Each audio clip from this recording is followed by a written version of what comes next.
Hello everybody, and thank you for stopping by. It's Rob again with a garden update. Actually, we're in the waning days of summer here, up here in Canada, and of course down in the States, but you guys, it takes you longer to cool down than it does up here.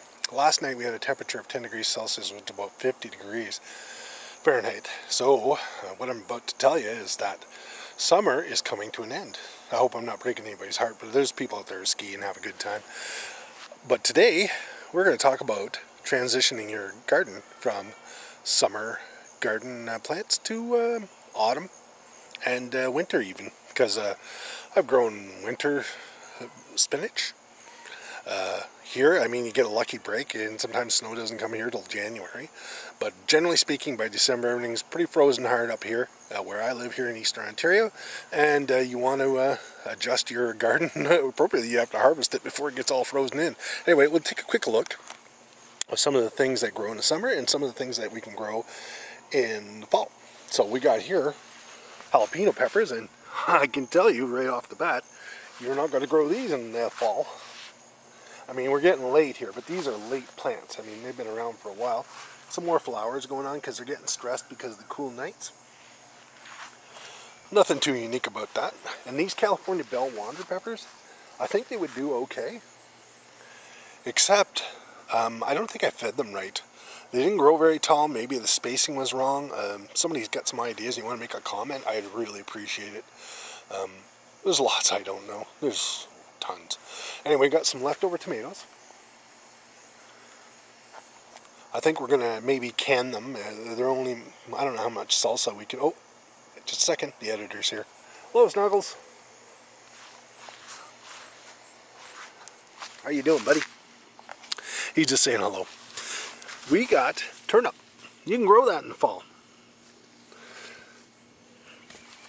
Now, I'm underneath my peach tree, which, by the way, ooh, get a little glare on there. How's that look? Anyway, peach trees this year were not very successful in our area because it was too warm in March. So, and it got cold again, like normal in April up here, and it killed all the flowers and stuff. So, you don't have any blossoms, you have no peaches. The pears were, the heat destroyed them. The heat up here was just incredible, and nothing compared to what you folks had down in the southeastern and mid-U.S. But for up here, it was challenging to deal with. Next year, believe it or not, I think we're going to do some episodes from Northern Ontario, where we spend our summers, and here, so we'll be doing some blueberry harvesting, pine needle tea, that kind of thing. We're going to have some exciting stuff going on. Well, for me, it's exciting. I hope it is for you. Anyway, look at the size of this chard. Now, you can keep this growing. My experiences with this, it has a cold tolerance of approximately 10 degrees, minus 10 Celsius, which I think, I'm not very good at the minuses, but I think it works out to about 10, 11 degrees Fahrenheit. So we'll take a quick look at it. See these broad leaves? This variety is a rainbow chard. So anyway, all that being said, kohlrabi here. Of course, broccoli. But look at that. The chard is simply, get that sun out of your eyes, has gone out of control. Now I'm going to show you a failure. I show you some of my successes, but I'm going to show you a failure. Right here, spinach. I saved those seeds. Now you might have seen a previous episode. There goes Nuggles. I peppered that ground with saved spinach. It didn't come up. I don't know if the soil wasn't right or what have you. I don't know. But in any event, it is a failure, and I showed you. Here's the corn. This is what's left of it.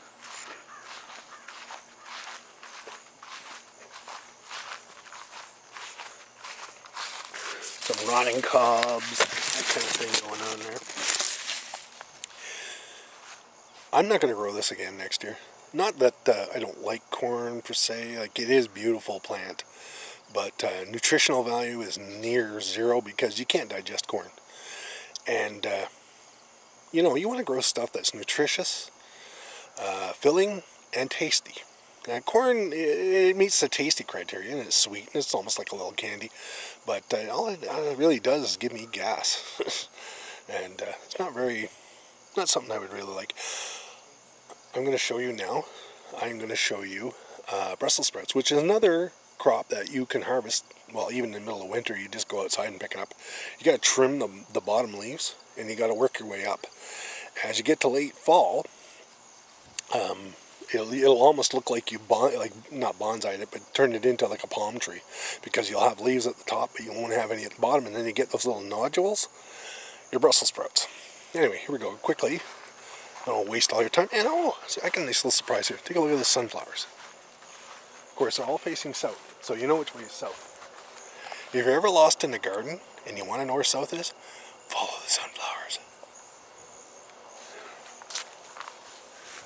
They will point the way.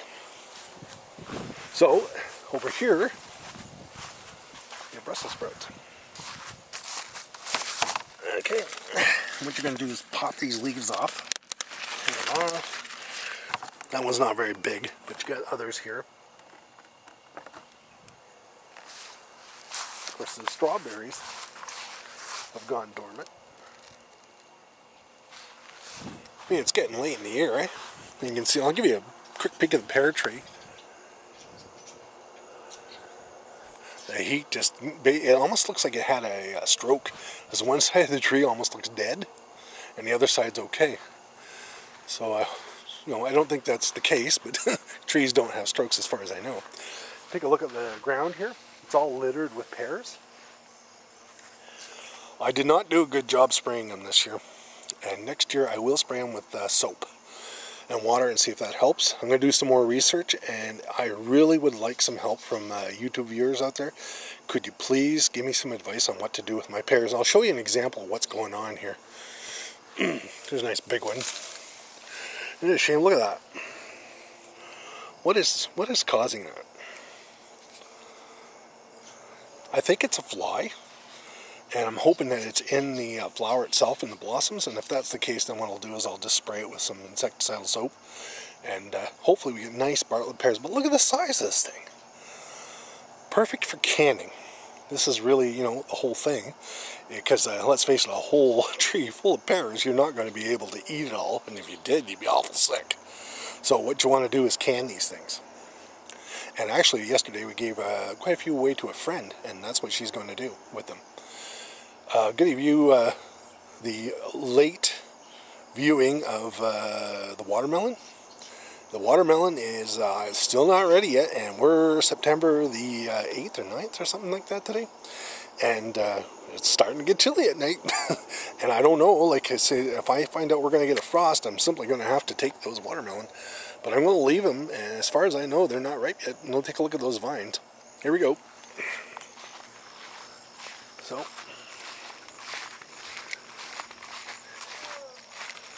look at this one. No, still not ready yet. Getting there, though.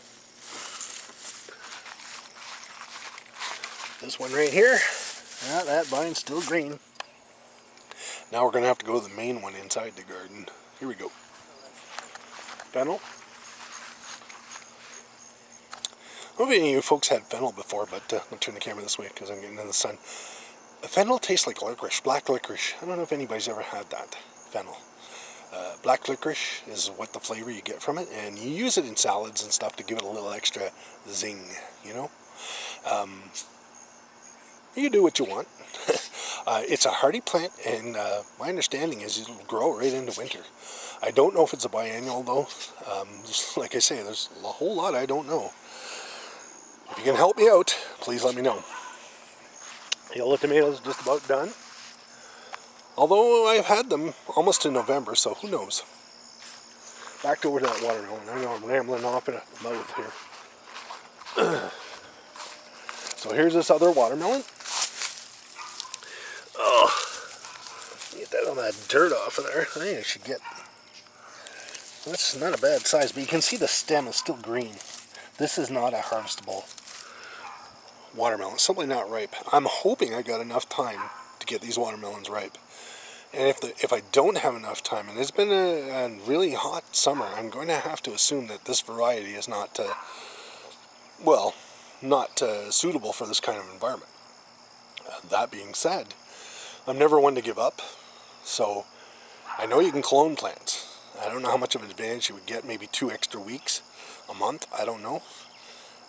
That might be an experiment that we perform next year. We'll have to see.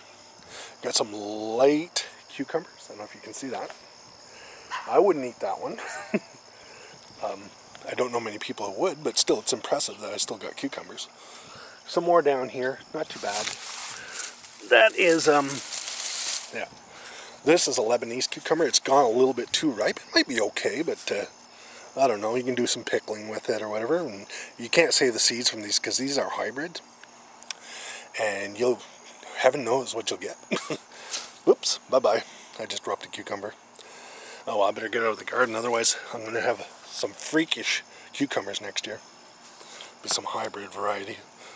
Anyway, I don't want to waste too much more of your time. I'm looking at the camera and I see I'm at the 11 minute and 8 second mark. I don't normally ramble off this long, but it's been a few days since I've actually had a chance to chat with everyone. Anyway, I want to thank everybody for stopping by, and please help me out with some of my garden problems. Rob out, and looking forward to seeing you guys again real soon. Take care, everyone.